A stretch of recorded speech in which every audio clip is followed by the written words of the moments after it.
Hello, welcome to Accounting Hub. I'm Professor George Scarpin, PhD in accounting, and our topic today is bonds. How do we account bonds?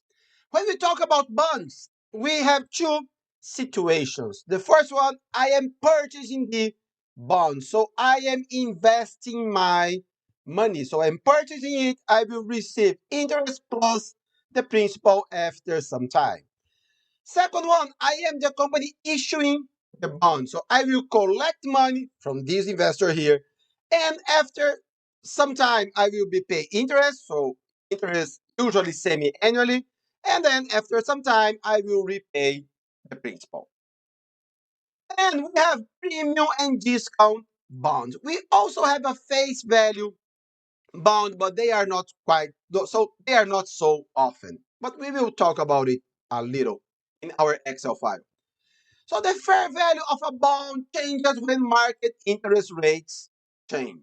Market value of a fixed rate investment moves in the opposite direction of the market rate of interest.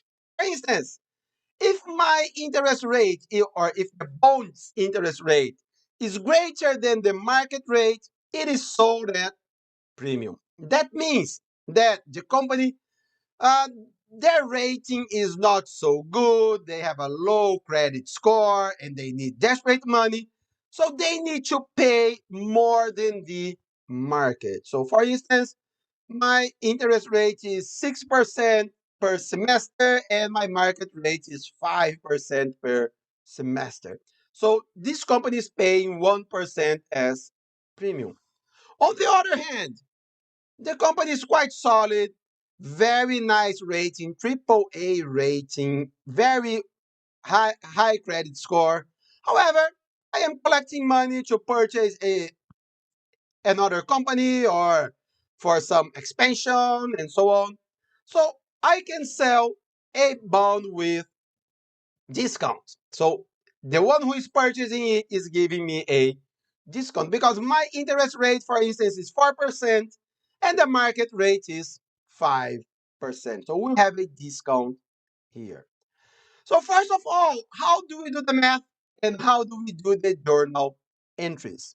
Let's go to our Excel file. It's much easier over there. So here, let's consider that we have a bond. So here we have two sheets, by the way. The first one for assets, for investment, we are purchasing the bonds. The second one, we are issuing it, so a liability. And all our Excel files, they are free to download, and the link is in our video description. So first of all, what do we have here? A face value of this bond is $300,000. The carrying value is the market value of this bond. We need to find it. Let's consider that our bond rate is 6% per semester because we are paying our interest semi-annually. Our market rate is 5, so we are selling it at a premium. Our bond rate is greater than the market rate. And let's consider our period is 6 semesters. Let me delete it. And first of all, for our market value or our carrying value, we work with the market rate. The bond rate we only use it for the cash interest, how much I will receive as interest. So I will receive 300,000 times 6%. However, my interest revenue is based on market rate, that is based on 5%. So, okay. First of all, how do we do the carrying value? We work with present value. And if you have issues on present value, we have a video about that, and the video is in our video description. So we have two present values here. The first one, the face value of the bond. I will receive this $300,000 after 6 semesters. The second one is the present value of my cash interest. I will receive $18,000 per semester. So we have two present values here. Or only one. We can combine it in only one if we want to. So let's combine it in only one. And then later we will do the other formula. So here, present value, PV, present value, rate, market rate, 5. Number of periods, 6 semesters. PMT, negative $18,000. Because present value and PMT, they have opposite signs. And FV, negative $300,000. So our carrying value is 315. How do we do the other formula with two present values? Let's insert here. Present value again. Present value. First of all, let's work with the present value of the face value. So 5%, 6 periods, no PMT, negative FB. We have it. Plus another formula here. Oh, come on. Do it again. Most recently used our PV is over here. Rate 5%, number of periods 6, PMT nothing, FB negative 300. 223 plus a second PV. Rate 5, number of periods 6 semesters, PMT negative 18. And we will have the same 315. So the other one here, it is on these two formulas. So I will leave for you guys the one formula only here. And how do we do now? Our carrying value, this is a amortization schedule, an amortization schedule here. We will not go through this amortization schedule. The video will be too long, but we have a video about amortization schedule, and it's also in our video description. So here the carrying value, 315.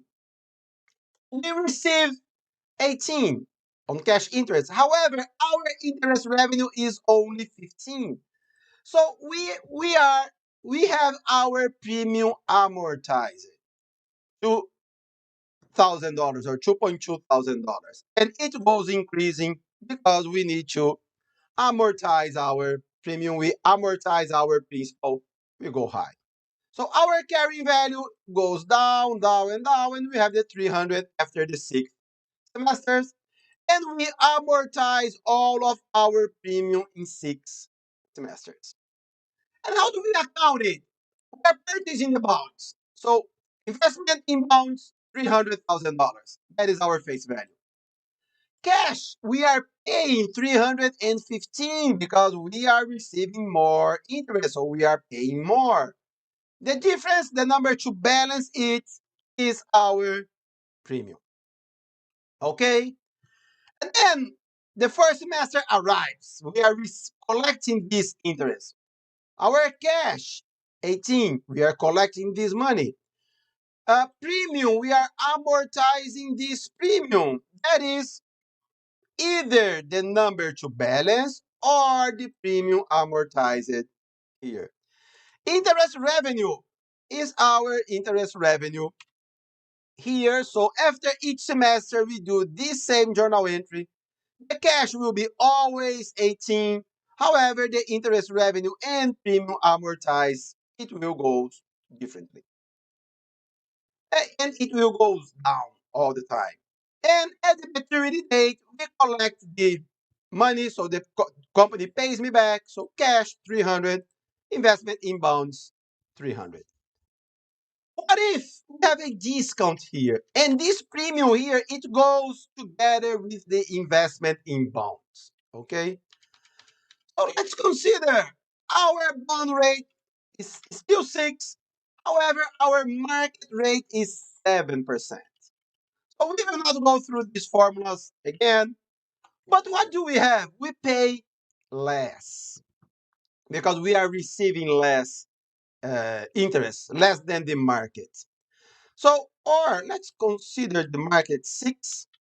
And by the way, when we have the same number here, bond rate and market rate exactly the same, we have the face value bond. So we have no discount or premium because the present value will be the same as the face value.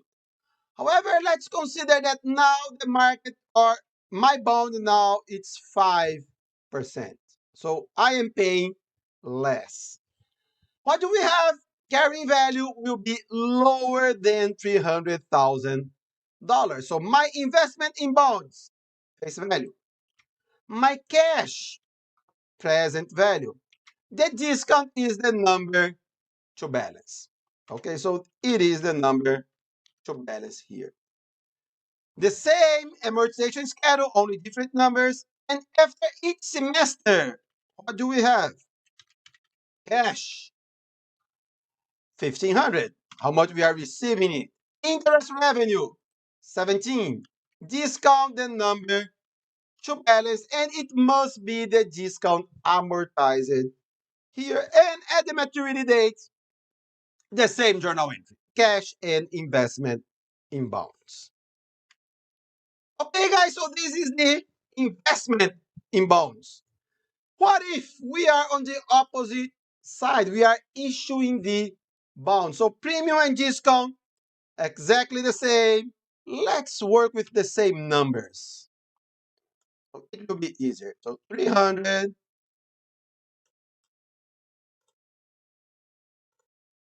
Okay, bond rate, 6, market rate, 5. And here, bond rate, 5. And market rate is, or let's consider here. Yes. Okay, whatever. Market rate is 6. Okay, now we are working with the same numbers. Okay, we are going through the opposite. Oh, and by the way, guys, I was forgetting it. The discount here is a contra account of investment. Okay, so it is a contra account. So it also goes together with investment. Liabilities. We have the opposite. We are collecting money. We are collecting cash. 315. Bonds payable, we will pay $300,000. So our premium is the number to balance, 15. And the same as investment, premium goes together with bonds payable. After each semester, how much? Our interest expense, 15. Our cash, 18. Premium is the number to balance, 2,000 and amortized, so a debit on that. And if we compare here, they are the same numbers. So the company who is purchasing will collect cash. The company who is issuing will pay cash. Investment 15.7 interest revenue, 15.7 interest expense. At the maturity date, the opposite journal entry of the investment, bonds payable 300, cash $300,000. What if we have a discount here? Exactly the same journal entry here. Cash 285, bonds payable 300. Discount is the number to balance. And it is a contra account of bonds payable and they go together. And here, the discount here will be the same discount on the investment because it's the same bond. We are only on the other face of the same coin. So we are going here on the same financial instrument. And then bonds payable and cash. So, okay, amortization schedule, just like the other amortization schedule. Our journal entry, interest expense, 17. Cash, 15. Discount, we need to deduce this discount here. So it is a debit account. To reduce it, we go on credit. That is the number to balance. So here, and we double check here, they are the same. So we're good. At the maturity date, bonds payable and cash $300,000. Okay, guys. So that's it. Please subscribe our channel. You will be the first one to know when a new video arrives. And thank you very much for watching this video. Like our page on Facebook, Accounting Hub by Dr. Scarping. If you have questions or comments, leave it here or email me at jscarping@gmail.com. Have a very nice day and God bless you.